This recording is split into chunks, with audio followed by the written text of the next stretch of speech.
අපි මේ කතා කරපු ඔක්සයිඩ් නැත්නම් වාතය දහනය කරනකොට හැදෙන ඔක්සයිඩ් නැත්නම් පෙරොක්සයිඩ් සුපර් ඔක්සයිඩ් මේ කියන එක එක ಜಾතිවල සමහර ඒවා වර්ණවත් පොඩි පොඩි පාටවල් තියෙනවා. මොකක් හරි පාටක් තියෙනවා කියලා හිතමුකෝ. මොකක් හරි පාටක් තියෙනවා. අපි බලන්නේ මෙන්න මේ වල පාට මොනවද තියෙන්නේ කියලා. මොකද්ද මේ වල මොන පාටද එන්නේ කියලා. පළවෙනි එක බලනවා ඔක්සයිඩ්. හරි ඔක්සයිඩ් මම මෙහෙම ලියනවා O2- ඕකට කියනවා ඔක්සයිඩ් එකක් කියලා. ඕනනම් ඉස්සරහින් ඔක්සයිඩ් කියලා ලියාගන්න. ඔක්සයිඩ්. ඔක්සයිඩ් වල බලමු. ඔක්සයිඩ් කොහොමද කරන්නේ? අපිට හැදෙනවා ඔක්සයිඩ් පළවෙනි කාණ්ඩයේ ඔක්සයිඩ් තමයි ලිතියම් ඔක්සයිඩ්. අපි අයින් කරමුකෝ. ලියමු සෝඩියම් ඔක්සයිඩ්, පොටෑසියම් ඔක්සයිඩ්, වෙන මොනවද තියෙන්නේ? ප්ලීනක්කගේ පොට්ට RB, රුබීඩියම් ඔක්සයිඩ්, සීසියම් ඔක්සයිඩ් කියලා ಜಾති තියෙනවා. හරි. මෙන්න මේ ඔක්සයිඩ් දෙකම සුදු පාටයි. සෝඩියම් ඔක්සයිඩයයි පොටෑසියම් ඔක්සයිඩයයි කියන දෙකම සුදු පාටයි. හැබැයි රුබීඩියම් ඔක්සයිඩ් කහ පාටයි.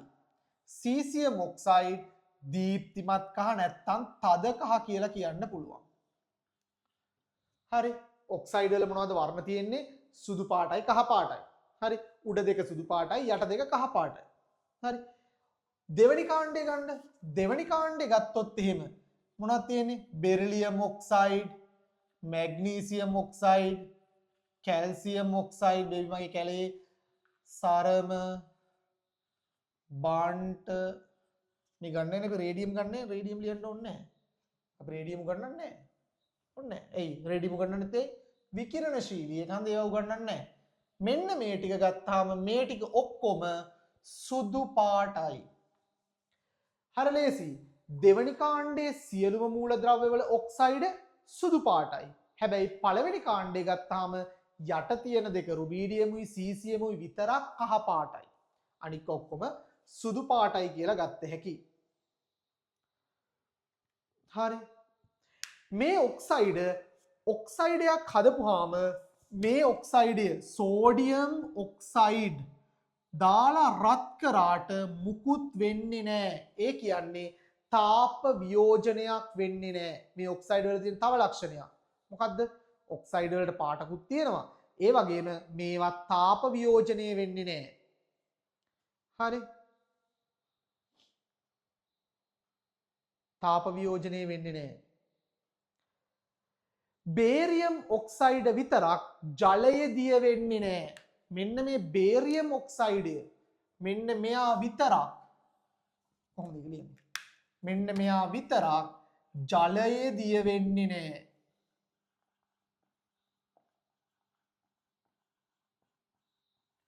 හරි. බේරියම් ඔක්සයිඩ් ජලයේ දිය වෙන්නේ නැහැ. හැබැයි මැග්නීසියම් ඔක්සයිඩ් වගේ එව්වා මෙන්න මේ වගේ ලෝහ ඔක්සයිඩ්. හරි. මෙන්න මේකත් මෙහෙම ලියමු. බේරියම් ඔක්සයිඩ් ජලයත් එක්ක ප්‍රතික්‍රියාවක් නැහැ. හැබැයි මෙයා මැග්නීසියම් ඔක්සයිඩ් ජලයත් එක්ක ප්‍රතික්‍රියා කරලා හදනවා මොකක්ද? මැග්නීසියම් හයිඩ්‍රොක්සයිඩ් කියන භස්මය හදනවා. හරි. බේරියම් නම් ප්‍රතික්‍රියා කරන්නේ නැහැ, දිය වෙන්නේ නැහැ. හැබැයි මැග්නීසියම් දිය වෙනවා. පළවෙනි කාණ්ඩය ගත්තොත් පළවෙනි කාණ්ඩේ අපිට ඔය නිව්ව නැහැ. අපිට ඕව නැහැ. අපි ඕන කෙනෙක් එක දිය වෙනවා. සෝඩියම් ඔක්සයිඩ් ගත්තොත් එහෙම සෝඩියම් ඔක්සයිඩ් ජලයත් එක්ක ප්‍රතික්‍රියා කරලා හදනවා සෝඩියම් හයිඩ්‍රොක්සයිඩ්. Sodium hydroxide. ඒ වගේම කැල්සියම් කියන ලෝහ. හරි. කැල්සියම් කියන ලෝහයත්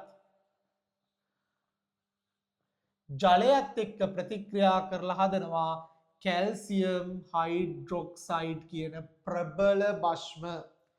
ප්‍රබල භස්මයක් හදනවා. හරි. මැග්නීසියම් ඔක්සයිඩ් කියන්නේ ලොකු භස්මයක් නෙමෙයි. හැබැයි සෝඩියම් හයිඩ්‍රොක්සයිඩ්, කැල්සියම් හයිඩ්‍රොක්සයිඩ් කියලා කියන්නේ ප්‍රබල භස්ම.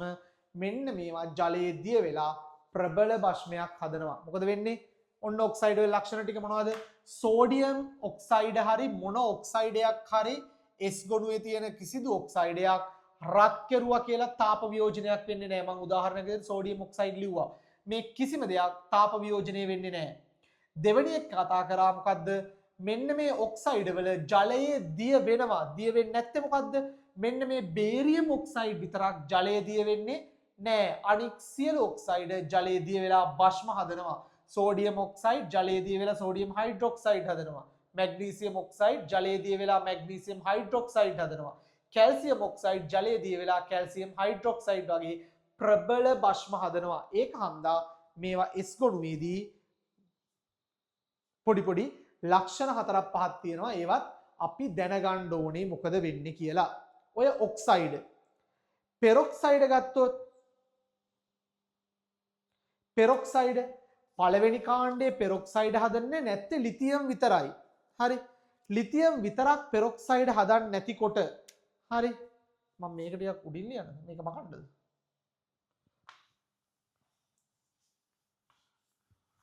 එහෙම ලියමු.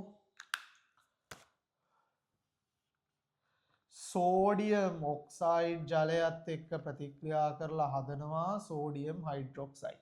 හරි. මෙහෙම ලියමු. පෙරොක්සයිඩ් කොහොමද අපි ලියන්නේ? පෙරොක්සයිඩ් ලියන්නේ O2 ඔන්න පෙරොක්සයිඩ්. හරි. ඔක්සයිඩ් වෙනයි පෙරොක්සයිඩ් වෙනයි. පෙරොක්සයිඩ් වල පෙරොක්සයිඩ්. හරි. පෙරොක්සයිඩ් කවුද හදන්නේ? සෝඩියම්ට පහලින් තියෙන පළවෙනි කාණ්ඩයේ සියලු මූලද්‍රව්‍ය පෙරොක්සයිඩ් හදනවා. ඊගාවට බේරියම් හදනවා පෙරොක්සයිඩ්.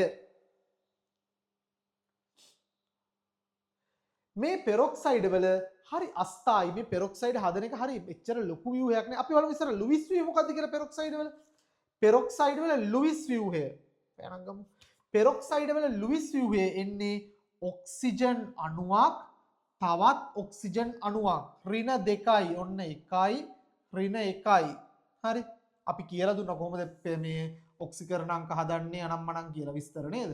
ඒ ටිකත් එක්ක අපි ඕනනම් හදන්න පුළුවන්. මෙතෙන්ට 2යි මෙතෙන්ට 2යි මෙතෙන්ට 2යි මෙතෙන්ට 2යි මෙතෙන්ට 2යි මෙතෙන්ට 2යි. හරි. බන්ධන කීයක් එනවද? VSPR කිය ඔය ඔක්කොම ටික අපි කලින් කියලා දුන්න බන්ධන පාඩමේදී ඕනනම් හදාගන්න. හරි. පෙරොක්සයිඩ් එන්නේ මෙන්න මේ විදිහට. හරි.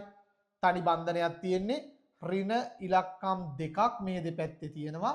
ඕකට කියනවා ලුයිස් ව්‍යුහය කියලා. හරි. පෙරොක්සයිඩ් වල තියෙන ලක්ෂණය තමයි පෙරොක්සයිඩ් තාප වියෝජනය වෙනවා.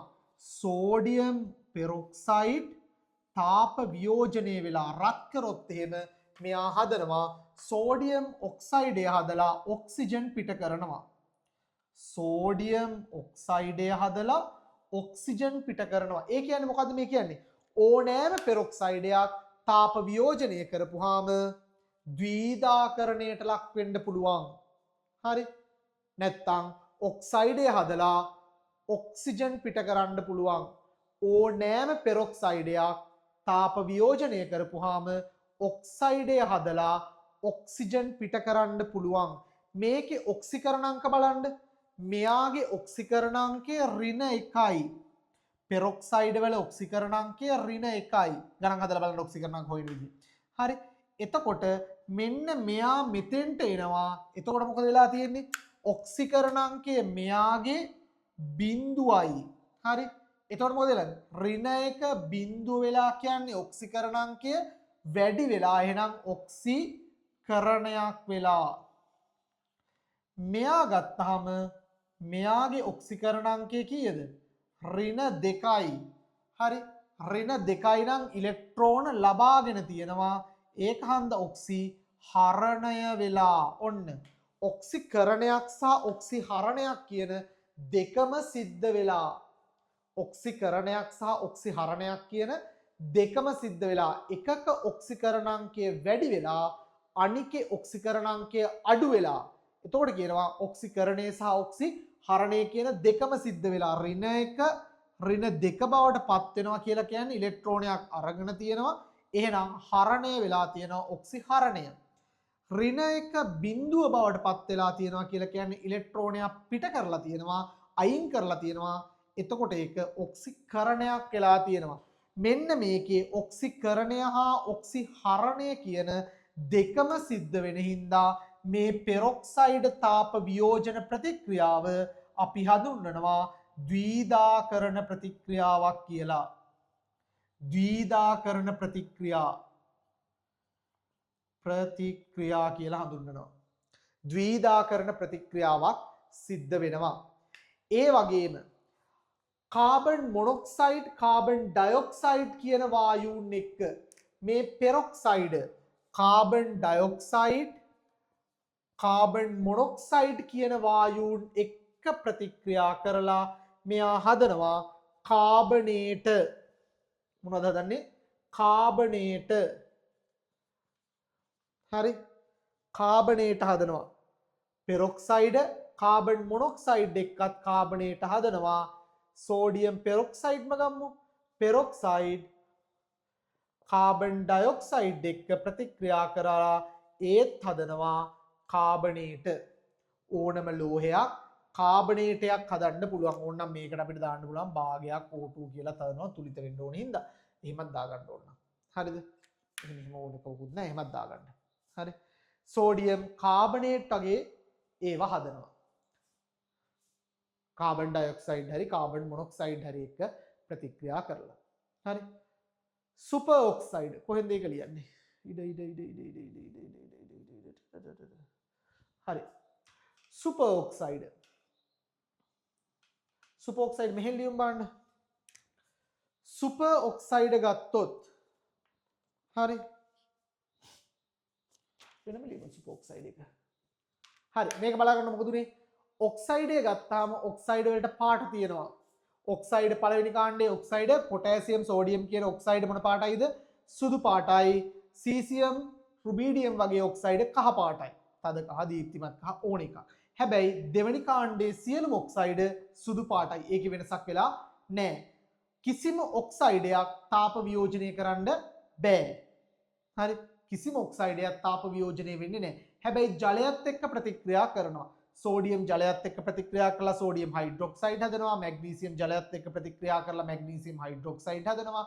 කැල්සියම් ජලයත් එක්ක ප්‍රතික්‍රියා කරලා කැල්සියම් හයිඩ්‍රොක්සයිඩ් හදනවා. ඕවා වුණාට බේරියම් ඔක්සයිඩ් ජලයේදී වෙන්නේ නැහැ. හරි. ওই ටික තමයි ඔක්සයිඩ්. පෙරොක්සයිඩ් ගත්තොත් ලියුස් ව්‍යුහයක් තියෙන අපිට අද ගන්න පුළුවන් ලියුස් ව්‍යුහය. පෙරොක්සයිඩ් සියලු පෙරොක්සයිඩ් තාප වියෝජනය වෙනවා. තාප වියෝජනය වෙන්නේ ද්විධාකරණ ප්‍රතික්‍රියාවක්. ඒක ඔක්සිකරණය හා ඔක්සිහරණය කියන දෙකම සිද්ධ වෙලා ඔක්සිජන් පිට කරනවා. මේ ප්‍රතික්‍රියාව ද්විධාකරණ ප්‍රතික්‍රියාවක්. හැබැයි මේක තාප වියෝජනයක් වෙනවා. එතකොට ඒ වගේම තමයි peroxide carbon dioxide carbon monoxide වගේ වායුත් එක්ක ප්‍රතික්‍රියා කරලා කාබනේටය හදනවා. කාබන් මොනොක්සයිඩ් කාබන් ඩයොක්සයිඩ් වගේ ඒවත් එක්ක ක්‍රියා කරලා මොනවද හදන්නේ? කාබනේටය හදනවා.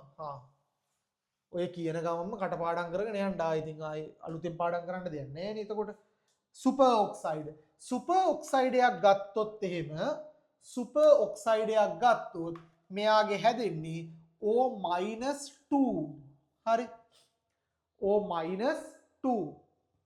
ඕක තමයි සුපර් ඔක්සයිඩ් කියලා කියන්නේ. සුපර් ඔක්සයිඩ් වල සූත්‍රය නැත්තම් ලුයිස් ව්‍යුහ ගත්තොත් එහෙම ඒක හරි මෙහෙම ගත්තා ඒක ලුයිස් ව්‍යුහ.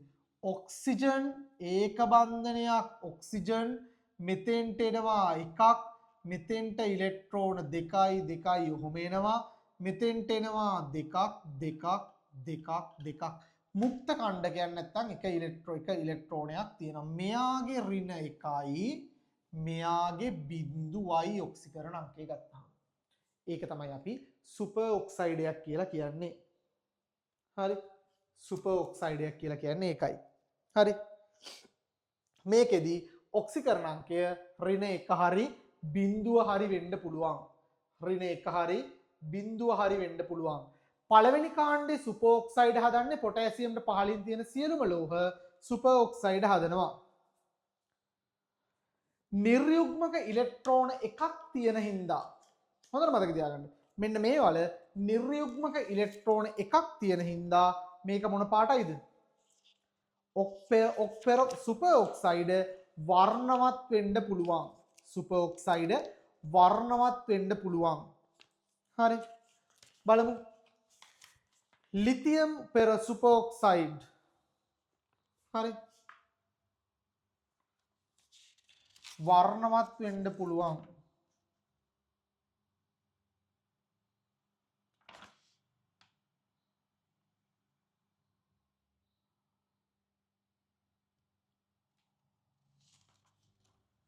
මොනවද තියෙන්නේ? අපි මේකේ ලිතියම් සුපර් ඔක්සයිඩ් හදනවා කියලා නොගෙනින්මුකෝ අපි. ගත්තත් කමක් නැහැ. පොටෑසියම් සුපර් ඔක්සයිඩ් තැඹිලි පාටයි. රුබීඩියම් සුපර් ඔක්සයිඩ් දුඹුරු පාටයි. සීසියම් සුපර් ඔක්සයිඩ් තද තැඹිලි පාටයි. හරි. මොකද වෙලා තියෙන්නේ? පොටෑසියමුයි සීසියමුයි කියන දෙන්න තද තැඹිලි පාටයි, රුබීඩියම් විතරක් දුඹුරු පාටයි. ඔන්න පාට ටික. මේකේ ප්‍රශ්නයක් තියෙනවද අපිට දෙවෙනි කාණ්ඩෙත් එක්ක? දෙවෙනි කාණ්ඩෙත් එක්ක කිසි ප්‍රශ්නයක් නැහැ. දෙවෙනි කාණ්ඩෙත් එක්ක ප්‍රශ්නයක් නැත්තේ. දෙවෙනි කාණ්ඩේ සුපර් ඔක්සයිඩ් හදන්නේ නැහැ. බේරියම් විතරනේ හදන්නේ. නෑ බේරියම් හදන්නේ නැහැ. කවුද බේරියම් හදනවා? බේරියම් හදන්නේ නැහැ. බේරියම් මොකද හදන්නේ එහෙනම්? ඌත් හදන්නේ නැද්ද? පෙරොක්සයිඩ් බේරියම් හදන්නේ පෙරොක්සයිඩ් විතරයි. සුපර් ඔක්සයිඩ් කවුරුත් හදන්නේ නැහැ. සුපර් ඔක්සයිඩ් හදන්නේ පළවෙනි කාණ්ඩේ වුණා විතරයි. හරි. සුපර් ඔක්සයිඩයක් රත් කරනකොට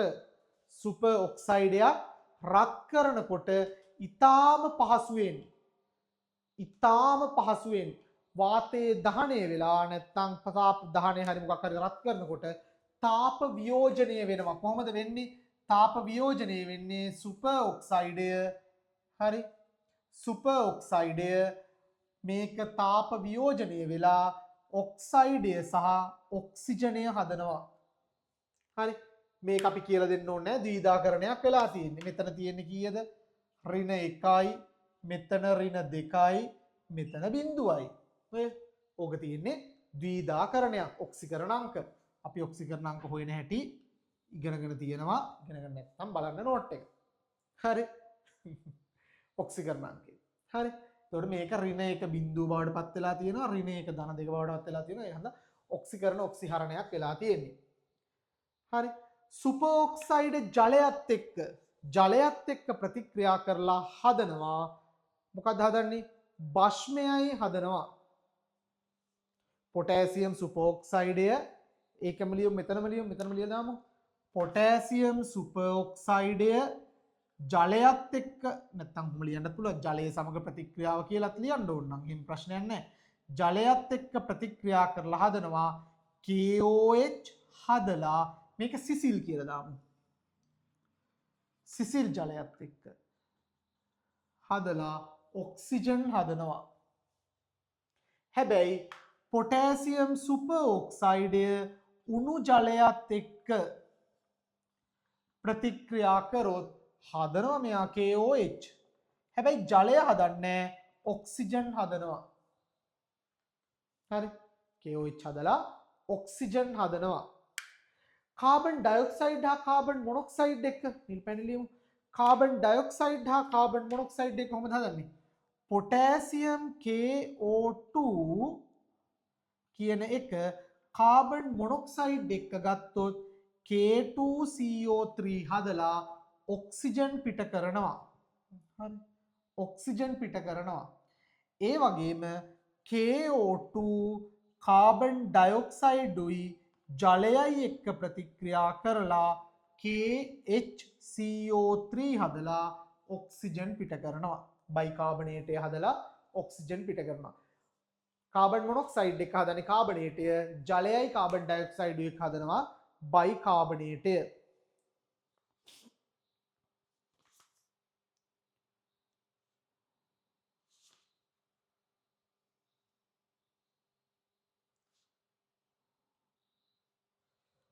මොකද්ද මේ සුපර් ඔක්සයිඩ් වල භාවිතයක් කියන්න මට බලන්න. සුපර් ඔක්සයිඩ් වල භාවිත මොනවද? එකක්වත් නැද්ද? තියෙනවා. පතල් කර්මාන්තයේදී වගේම පතල් කර්මාන්තයේදී එහෙම නැත්නම් ගුවන් යානාවල පතල් කර්මාන්තයේදී හරි ගුවන් යානාවල හරි මේ වායු ඉවත් කරන්න ගන්නවා. කොහොමද ගන්නෙ? වායුන් ඉවත් කරන්න ගන්නවා. වායු ඇබ්සෝබ් කරගන්න පුළුවන් විදිහට ගන්නවා මේවා. මොනවද? Super oxide. ඒක තමයි තියෙන ප්‍රධානතම භාවිතය. හරි. මෙන්න මේක හන්දා මේ සුපර් ඔක්සයිඩ්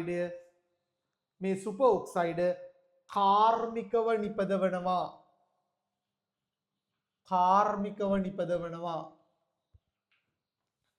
හරි. ඕවා කාර්මිකව නිපදවනවා. ඔය තමයි ඔක්සයිඩ්, පෙරොක්සයිඩ් සහ සුපර් ඔක්සයිඩ් වල කතාව.